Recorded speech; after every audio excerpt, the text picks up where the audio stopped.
Welcome to a special edition of 9-Star Newsroom. I'm Dave Hill. We're in downtown Greenfield today to talk about the Riley Festival. It's the topic of our special edition of Newsroom this week. The festival begins this coming Thursday in downtown Greenfield, runs through Sunday afternoon. And of course, as you know, it's one of the biggest events in Greenfield. Food, entertainment, arts and crafts, and also a little bit of history. As you'll find out here in a second from our visit with Bridget Jones, a hostess here at the Riley home, who knows everything there is to know about James Whitcomb Riley.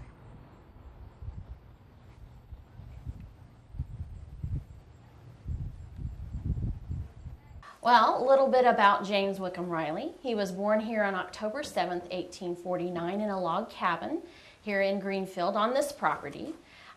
He was the son of Reuben Riley and Elizabeth Maureen Riley. He was one of 6 children. There was John Andrew, the oldest, Martha Celestia, then James Whitcomb, then there was Elva May, then there was Mary Elizabeth, and then there was Alexander Humble, and then Mary Elizabeth. So there were 6 Riley children.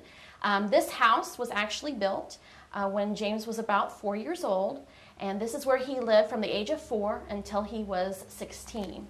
The family lived here, and also Reuben had his law office here. This is actually James's bedroom. So these, some of the things that you will see in here are some of the things that you will see that belong to James. There are some period pieces that are here in the room that fill in the holes of the stuff that we didn't have that belonged to the Riley family, but there are quite a few things throughout the house that did belong to the Riley family. This house and this community is really what inspired James to write a lot of his poetry. After all, the raft room is right over here, which is in Little Orphan Annie's poem. The swimming hole, which is down in the Brandywine Creek area. The Raggedy Man, which is the theme for this year's festival, actually was a real person who worked out in the backyard. Little Orphan Annie was a real person who came here to live in the house. So these are some things that inspired James to write his poetry, because he did romanticize and idolize his childhood and the time that he lived here in the house. James was considered to be one of the greatest poets of the age. He was not just a poet or an author, he was a performer and an entertainer. He did travel all across the country, and he appeared on stage. Matter of fact, we have a ticket to Madison Square Gardens dated 1901 with Mark Twain as James's warm-up act, and that was the reputation at the time. James appeared on stage all across the country from New York to California. He was considered the unofficial poet laureate of America. Meant that he was invited to speak at the White House by every president from Benjamin Harrison through Woodrow Wilson. He was the person that was the go-to guy whenever there was something significant that happened in this country. When Ulysses S. Grant passed away, he composed an original piece.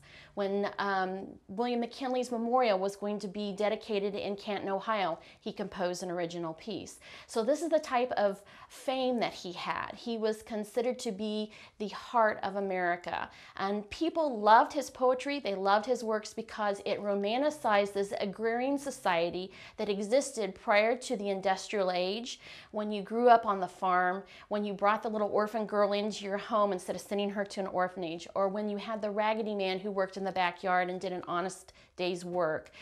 These were the things that people knew that were now living in the city, and this is their childhood, and so this is what struck a chord with the people of America. And he was considered one of the best poets of all time. He outsold every single poet previous to him except for Henry Wadsworth Longfellow, who was another one of his idols.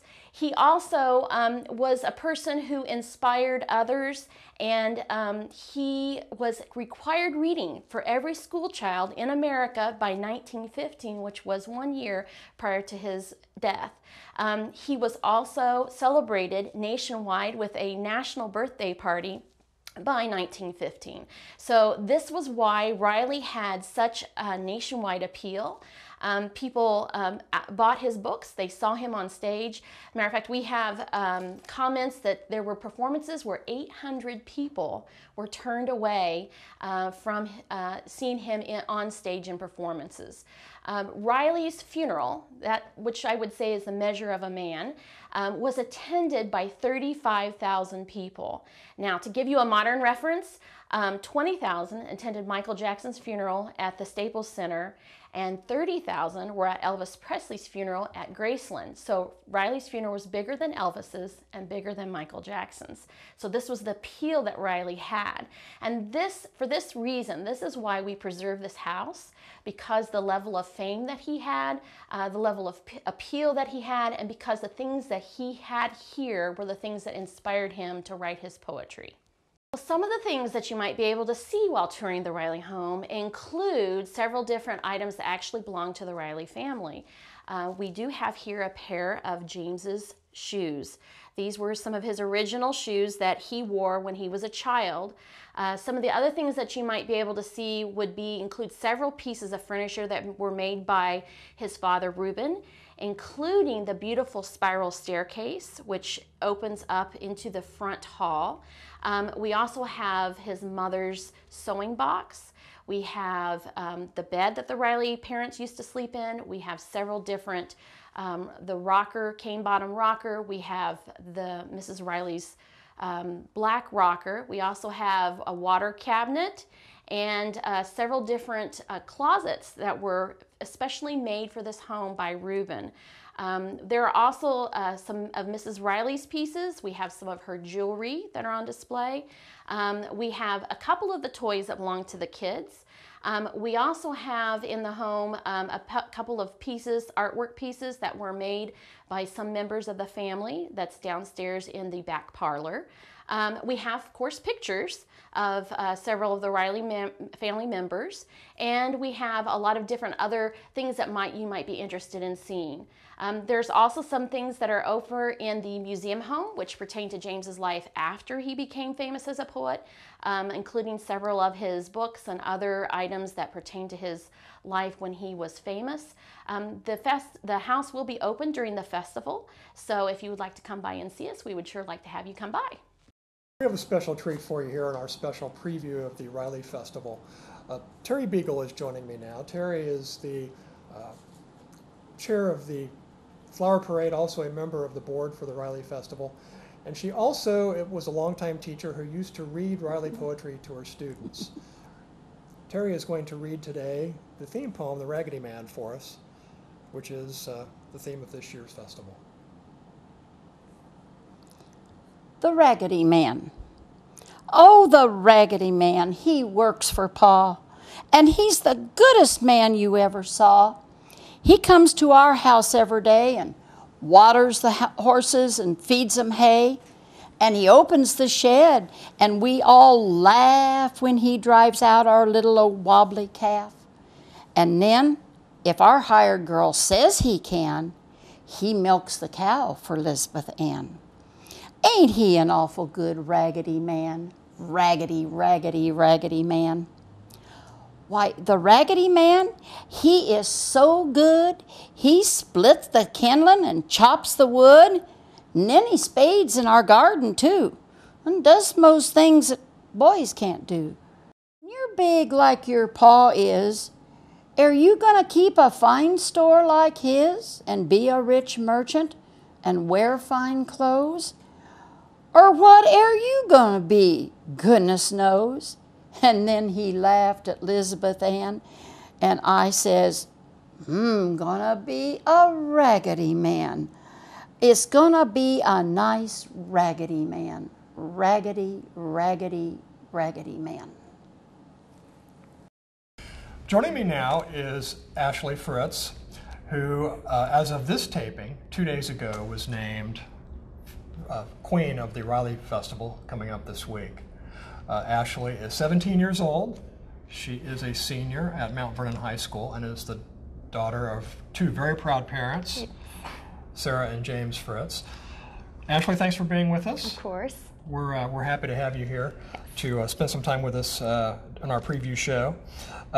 It's been 2 days as of the taping of this since you became queen. I saw you earlier and your feet were on the ground, so you've returned back to earth since your victory on Sunday night. So how surprised were you when your name was called out? Well, I was very excited. I had a lot of talented girls with me at the festival, and when they called my name, I was just like, oh, it's me? Like, I was a little shocked, but I was very, very excited.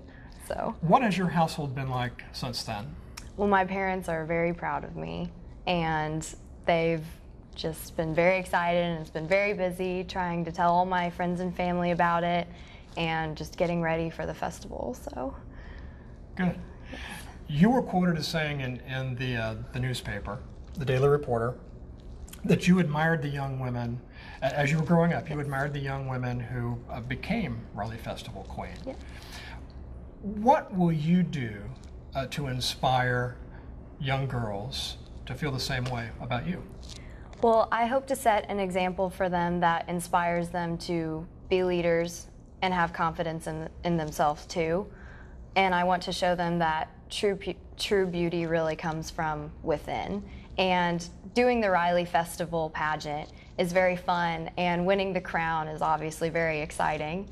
But at the end of the day, it's not only about the crown, it's about the duty that you have to Hancock County and giving back to the community. And I want them to be inspired to give back and to realize that their impact, no matter how large or small they think it is going to make a difference. You're going to be basically the ambassador for the Riley Festival. So you'll have a lot of different duties, from the Children's Flower Parade on Friday to being in the parade on Saturday, just a lot of different things. What are you looking forward to the most? Honestly, I'm looking forward to everything, from the Mayor's Breakfast to, like you said, the Flower Parade. I'm just very excited to represent Hancock County as an ambassador. I would say that I'm really looking forward to the Flower Parade, just because it was one of the first events that started celebrating James Whitcomb Riley's birthday. So it's very special to me.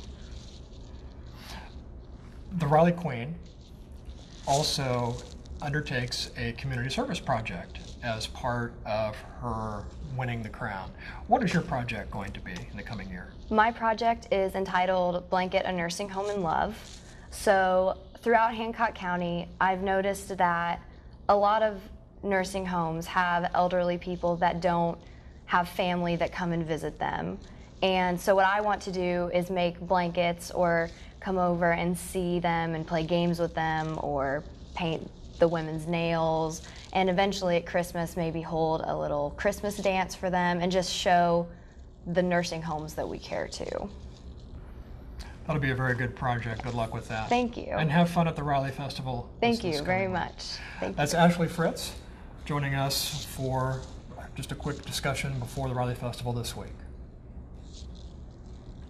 One of the really interesting things about the Riley Festival is the artistry that you can find on display, from photography to quilts to all sorts of woodworking, fine arts and crafts that you find in the juried selection of the festival display.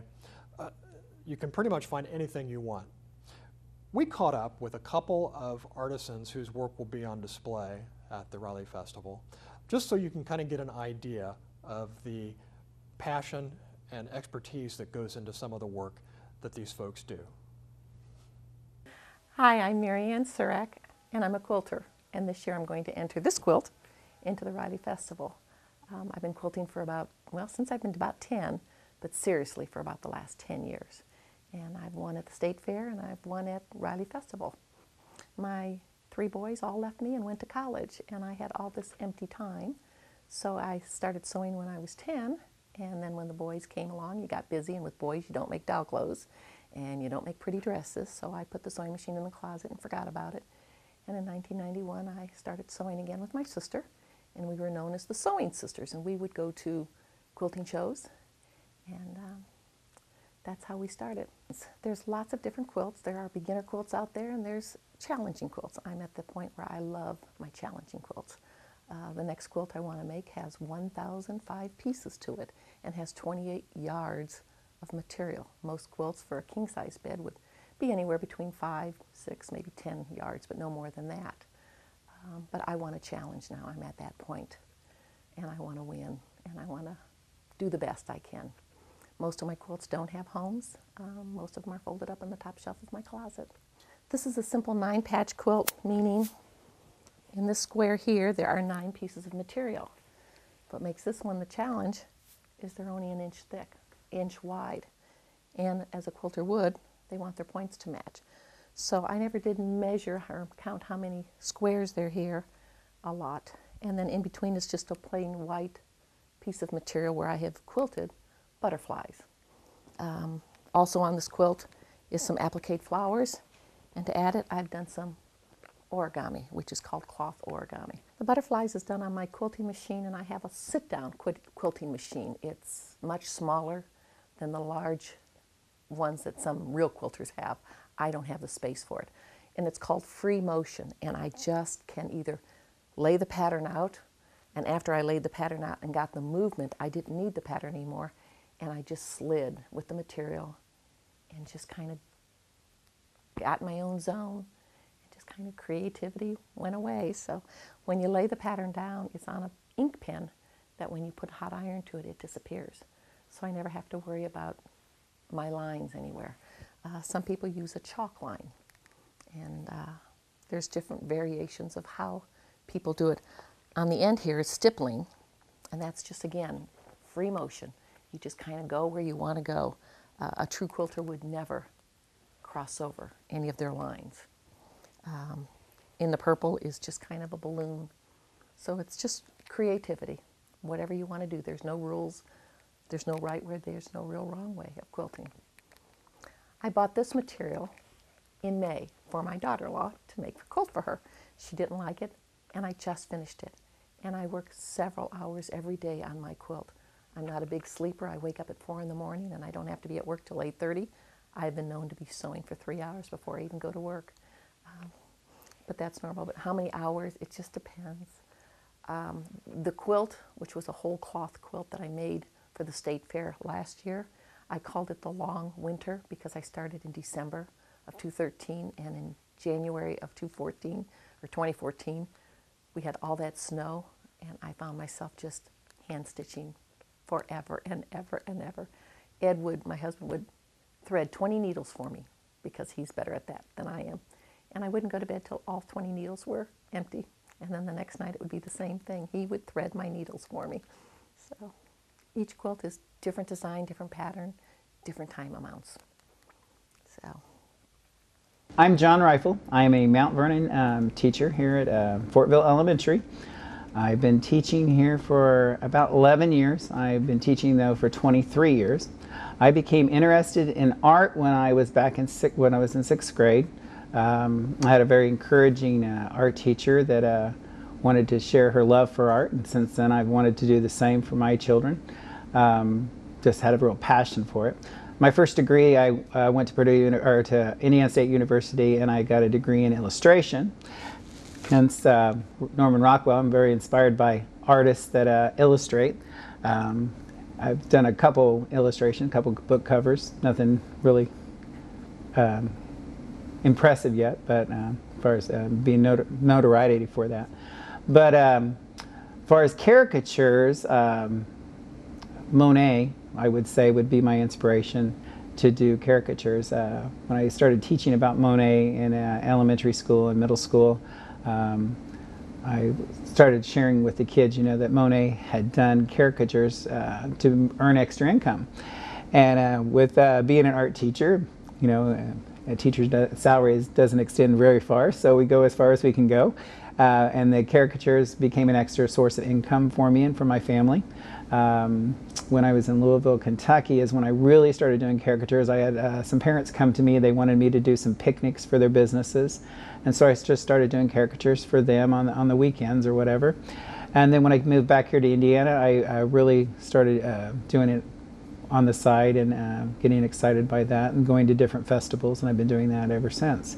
As far as Riley Day Festival, I got interested in that because of my daughter. I was actually at Canal Days, I think it was, and I wanted to go to Riley Days, but I waited too long to get my application in to set up my booth space, and she said, "Dad, you really should be here." And then she was in the Riley court at that time, and I kind of missed out on a lot of that. But luckily, the next year she was on the court again, and I was able to participate with her there. But I've been doing Riley Days, I think, for 3 years now. This will be my 3rd year.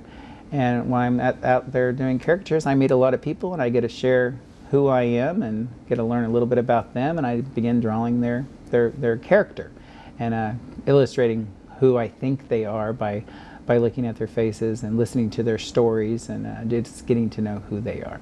The characteristic of a caricature is a large head, small body. You're trying to emphasize those characteristics in that person that you think are important. But you have to be careful when you're working on their characteristics that you're not bringing out the negative. Earlier in the video I mentioned that the lady that I met this weekend, she did not want me to bring out the characteristics of her teeth. She wanted me to emphasize her smile, but without showing the space that she had in her teeth, because she had braces when she was younger and she did not want that to show. Well, that was the first thing I noticed about her. I thought that was a good characteristic. She smiled nicely, she was sharing her whole story, and I wanted to bring that characteristic out. Another characteristic you might not want to do when you're doing a character is if they have a larger nose and they're worried about how big that nose is, not to overemphasize it, but yet you can't make it too small or it won't look like them. Or say their eyebrows, there's something characteristic of their eyebrows that they don't like, but you still have to bring out those elements that really define who they are. A lot of, like, she was, it was really kind of funny. As I was sitting there drawing her, she was changing the drawing quite a bit because she wanted it to look so much like her. And I mentioned a book I'm reading, it's called The Impressionists, and this man is talking to this other gentleman. They're sitting in the park, and he is actually doing a painting of this man, and he's seeing what he sees inside the man, as far as his soul, because they say the eyes are the windows to the soul. So he's seeing what he sees in this man. It's a really good book. I suggest you read, but it's some good characteristics that you bring out. You bring out who they are inside, and when you're looking at their face, you want to make sure that you're not overemphasizing the traits that they don't really want to see, but yet those are the traits that really define who they are. We are joined now by Tom Billings. Tom is the general chairman for the Riley Festival, and we're going to just take a few minutes and talk a little bit about what's coming up at the festival. Tom, thanks for being here. Well, thank you for asking me. Appreciate you joining us here at 9-Star Newsroom. I wanted to first of all talk about anything that might be new at the festival this year. I know that you try to introduce some new wrinkles every year. What new wrinkles do you have this year? Well, two of the things that we're really excited about is the fact that we have a zip line in the fun zone this year. So anybody that's never tried a zip line, why you have that opportunity. And then on Thursday evening at our opening ceremonies, we have the Wright brothers, and the Wright brothers are always very popular here in Greenfield. So between the zip line and the Wright brothers, we're very excited. And we have some new vendors this year as well. Food vendors, we have a barbecue and seafood this year. We have roast beef sandwich, pulled pork, and you're familiar with the Sertoma brats that they've had. Yes. Sertoma has opted not to do that, and Kiwanis has taken over that booth and expanded their food menu to include pork burgers. So we do have some new food items as well this year. So bottom line is bring an appetite. Yeah, absolutely. Okay. But maybe do the zip line before you eat. Well, do it both maybe. Okay, back to the zip line. How tall and how long of a ride? It will be about 200 feet. It will be going in a catty-corner direction in the fun zone.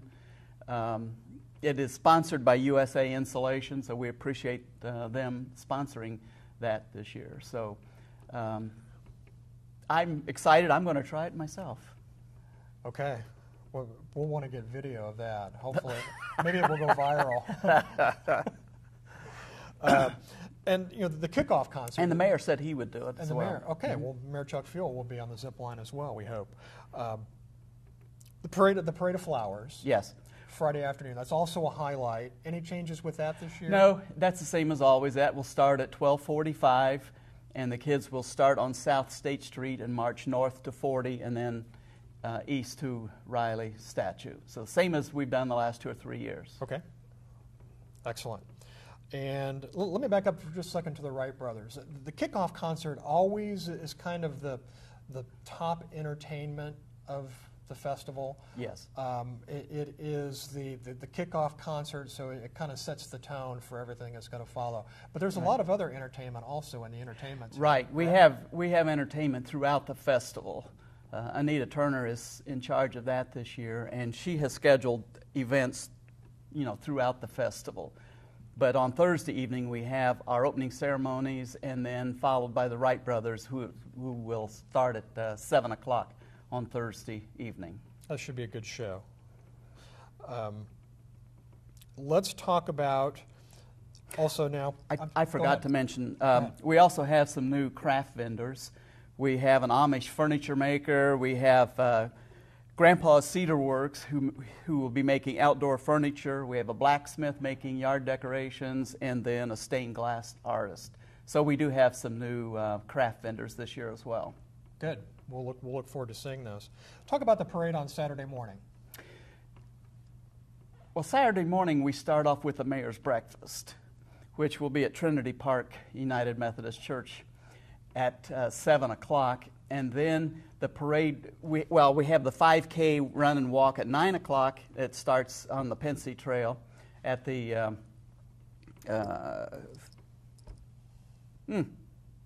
drawing a blank. Anyway, it's on the Pensy Trail. And then at 11 o'clock will be the parade. And that starts at the high school and goes south on Broadway and then east on 40 to Riley Park. So that'll be at 11 o'clock on Saturday. Okay. Now, does the closing of US 40, does that affect the parade? No. The article that appeared didn't fully describe everything. The closing has nothing to do with Riley Festival. The 40 is closed right now so that the contractor can do some additional construction work on the Potts Ditch project. Okay. That will reopen on September the 28th, and then we'll close it again on the 1st, just like we always do. So the construction project has nothing to do with the festival. Okay. Getting to the festival, what's the best way? Well, again, no different than prior years. So however people have done it would be fine. We do offer parking at the 4-H fairgrounds, and then we have a shuttle service that will bring people down to Spring Street, and they can get off at Spring Street and enter the festival. We also have available mobile scooters for the handicapped and wheelchairs, and Senior Services will also be providing handicap transportation from the fairground to Spring Street as well. Okay. And if I am just driving my car in to park, I can park along city streets, but be very careful not to block anybody's driveway because I could get towed. Correct. Right? Correct. That's correct. Okay. Anything else you want to talk about?